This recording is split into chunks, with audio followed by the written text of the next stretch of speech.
Bonjour, bienvenue à Question de croire, un podcast qui explore la foi et la spiritualité, une question à la fois. Cette semaine, doit-on aller à l'église pour être un bon chrétien?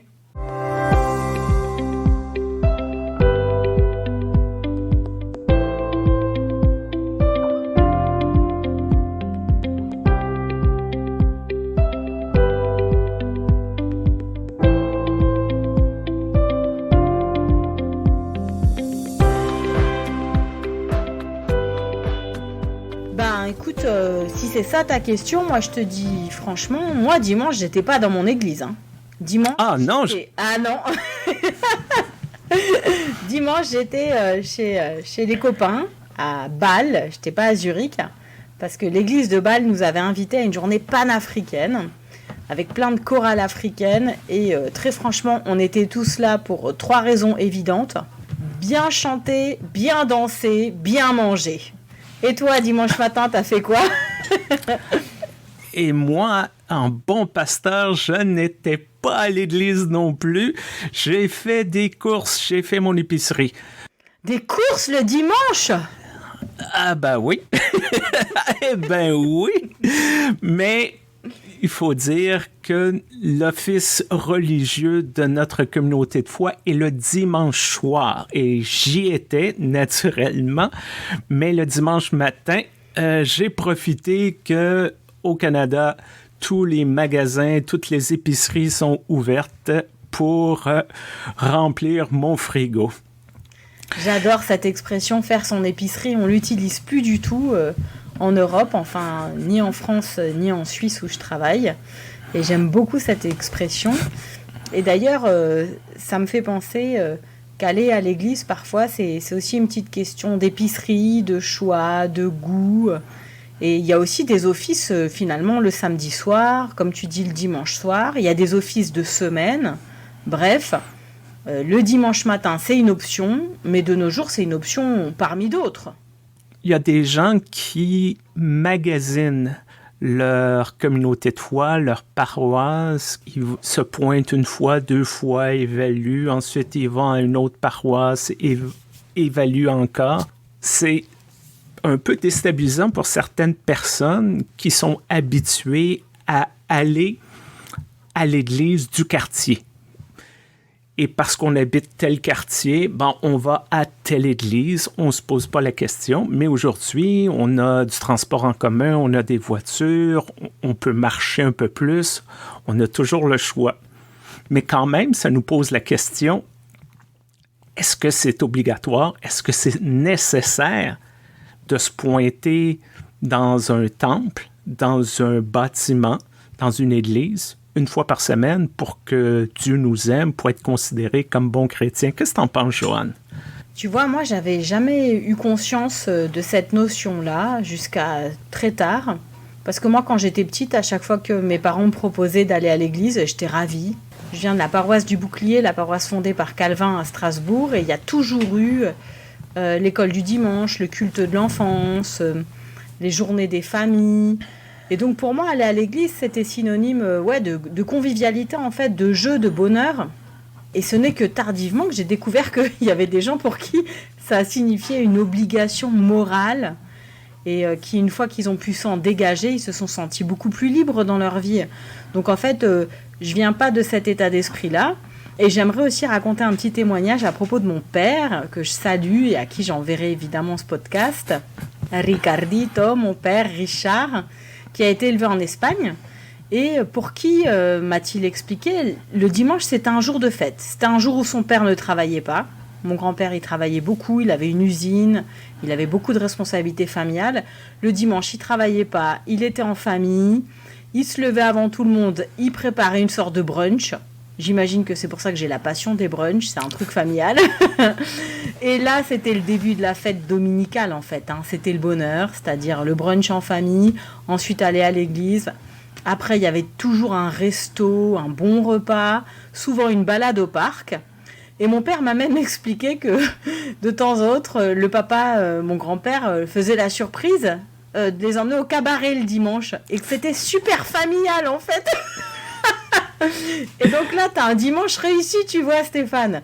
Tu manges bien, tu vas prier dans une communauté, c'est sympa parce que tu mets tes beaux habits, tu remanges bien, et puis après en plus tu vas chanter, danser, c'est le cabaret quoi. Ça ressemble quand même un peu, toute proportion gardée, à mon culte panafricain que j'ai vécu dimanche dernier. Comme j'ai déjà mentionné, j'ai grandi dans une famille catholique romaine et il n'y avait pas de programme pour les enfants. Nous assistions à la messe avec les adultes et c'était franchement ennuyant. Alors, c'est sûr que la tentation, lorsqu'on arrive à l'adolescence, c'est de ne plus vouloir y aller. Et on se pose la question, est-ce que Dieu se soucie vraiment de qu'est-ce qu'on fait le dimanche? Est-ce que Dieu prend les présences comme à l'école?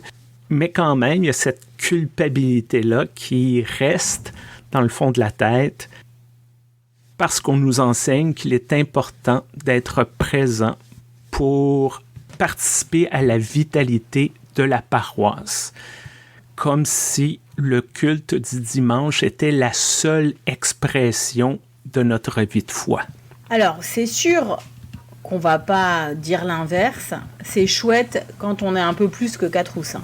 Et c'est vrai que ça m'amuse toujours les personnes que je croise en tant que pasteur pour différents événements de leur vie. Alors du coup, tu les croises à ces moments-là et ils te disent « Ah, c'était vraiment sympa, j'ai aimé comment ça s'est passé.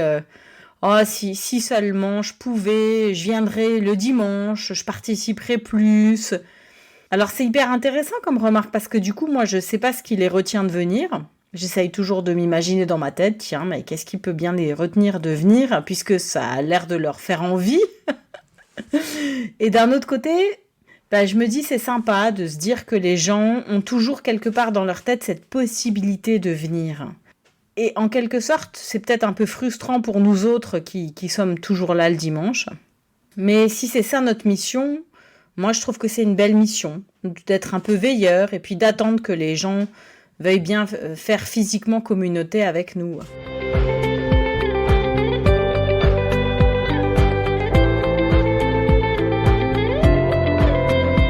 Assister à un office religieux de son salon, de son sous-sol, c'est sûr que c'est bizarre. Une chose aussi qu'on me dit au sujet des services religieux sur les plateformes comme Zoom et tout ça, c'est qu'on se voit face à face. Dans un édifice religieux, tout le monde regarde vers l'avant, on voit le ou la pasteur et on voit le derrière de la tête des gens. Tandis que sur Zoom, sur Google, sur peu importe, on se voit face à face tout le monde. Et ça peut être un peu intimidant, mais en même temps, je trouve que ça permet de créer plus rapidement une forme d'intimité. Donc, on n'est plus nécessairement spectateur, on est plus facilement participant de cet acte d'adoration. Ouais, cette notion d'être un peu en intimité les uns avec les autres, ça, pour moi, ça fait écho avec la question d'être bonne chrétienne ou bon chrétien.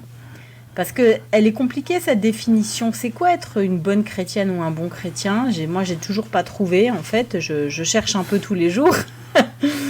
Des fois, je crois que j'ai trouvé, puis je me rends compte que sûrement, je tape un peu à côté. En tout cas, c'est pas l'acte d'aller quelque part ou de se brancher à un culte qui nous permet finalement de développer le meilleur de nous. Mais c'est probablement comment est-ce qu'on ressort de là.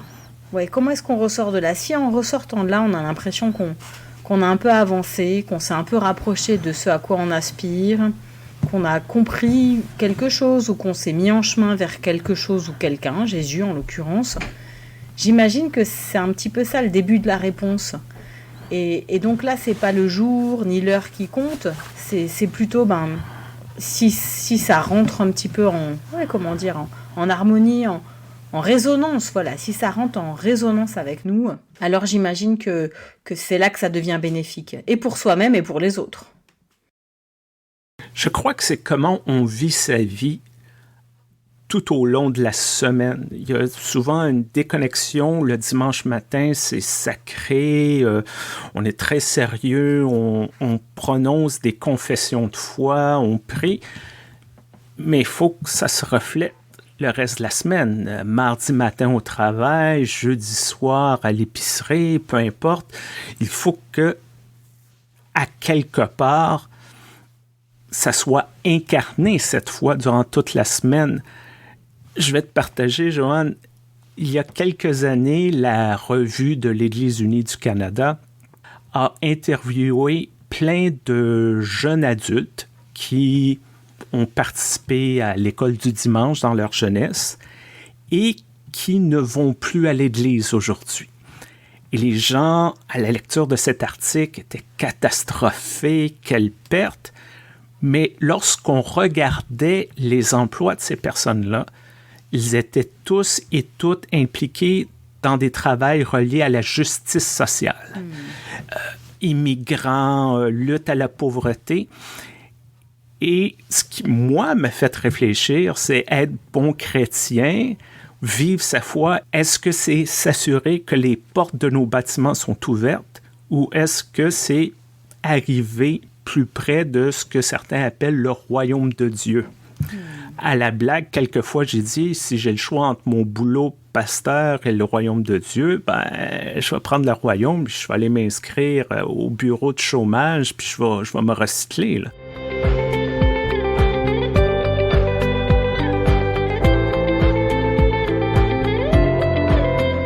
Quand je réfléchis un peu plus profondément encore, d'où ça vient, là, cette conception qui m'est assez étrangère, hein, comme j'ai dit, d'aller à l'église pour être de bons et bonnes chrétiennes.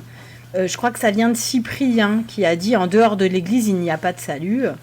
Et à partir de là, on a décidé que c'est dans l'église, par l'église, au moyen des sacrements de l'église, justement que se construisait le royaume, ce dont tu parlais. On peut appeler ça le salut. Et c'est vrai qu'après, il y a eu Augustin d'Hippone qui a sorti son livre, là, La cité de Dieu, où on parle de la cité terrestre et de la cité céleste. Et après, beaucoup plus tard, Bonhoeffer est venu avec la notion d'église visible et d'église invisible. Et finalement, ce qui est intéressant, c'est de se dire que on peut mettre plein de notions, on peut inventer plein de concepts, et puis on en a besoin en plus, hein, c'est important de raisonner. Mais en l'occurrence, l'église, c'est quelque chose à la fois qu'on voit, des bâtiments, qu'on co-construit, parce que par exemple, toi et moi, on y passe une grande partie de nos journées, parfois de nos nuits, mais ça nous échappera toujours. Il n'y a personne qui peut savoir c'est quoi les contours de l'église, parce que, par exemple, il y a tous les moines et toutes les religieuses qui prient tout le temps pour nous, on ne les voit pas. Il y a toutes les personnes en situation de handicap, ou toutes les minorités invisibles qui vivent des choses de l'ordre du royaume et on n'en parle pas.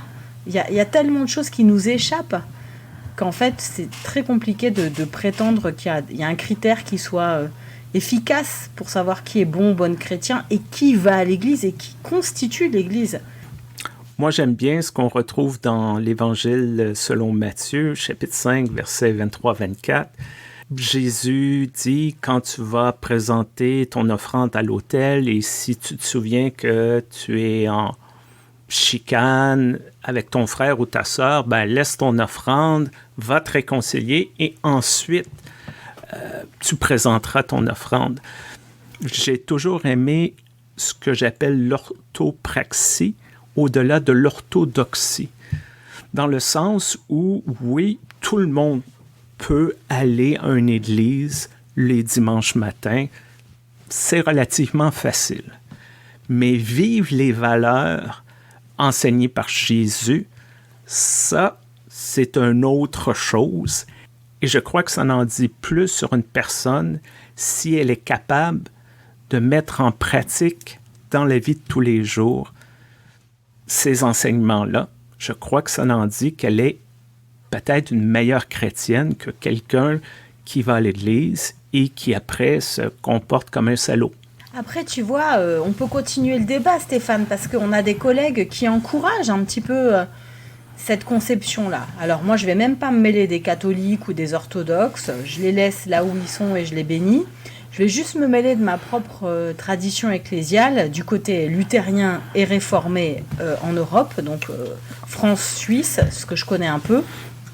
Et tu vois, lorsque les jeunes ils font leur catéchisme, il y a encore des paroisses où on leur fait un carnet de présence. Ah, je vois ta tête, les autres ne voient pas ta tête parce que c'est pas filmé, mais je vois ta tête, là, t'es ébahi. En fait, tu commences ton catéchisme. Alors, c'est un objet rituel, hein. Des fois, les gens ont besoin d'objets comme ça, symboliques et rituels. Et on se dit, pour des jeunes, ça peut les structurer.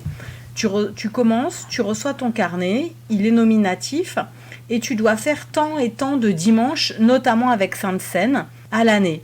Donc, tu as le calendrier de la paroisse.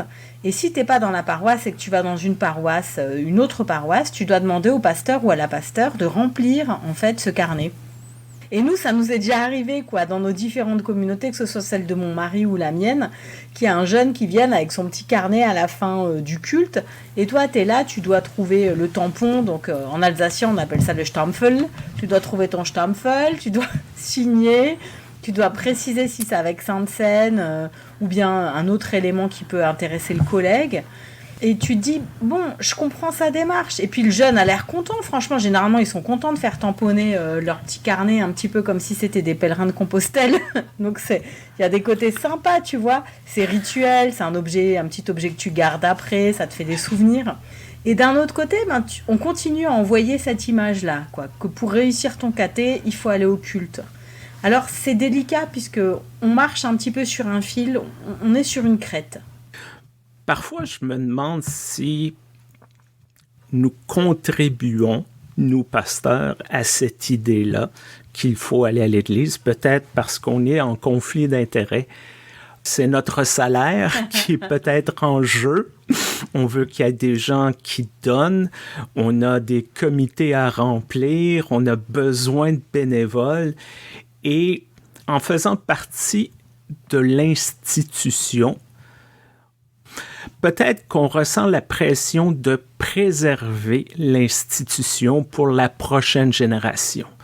Peut-être qu'on s'est dit, bon, moi j'ai reçu beaucoup des paroisses et des groupes de jeunes et des groupes croyants au cours de ma vie.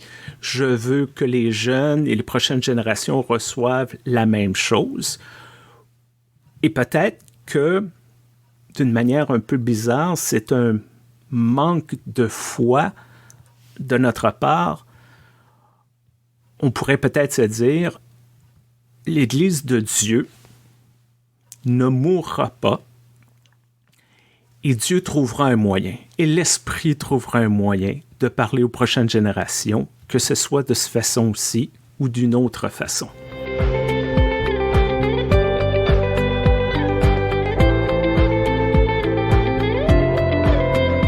Lorsque je regarde la société nord-américaine, peut-être c'est la même chose pour toi, peut-être c'est la même chose pour les gens qui nous écoutent, il y a une recherche du happening, de quelque chose qui va se dérouler, qui ne peut pas se répliquer, qu'on ne peut pas regarder en rediffusion. Les gens se rassemblent pour un événement spécial. Et peut-être nos offices du dimanche matin ne sont pas ça. C'est parfois répétitif, c'est trop souvent franchement ennuyeux.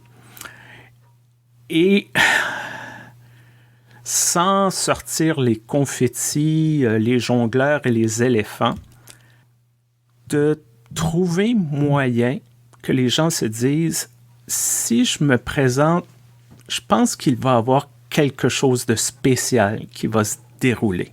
Je ne sais pas quoi, peut-être que rien va se dérouler, mais que ce soit la musique, quelques mots dans une prière, juste le fait de rencontrer mon voisin, puis on s'échange quelques mots autour du café.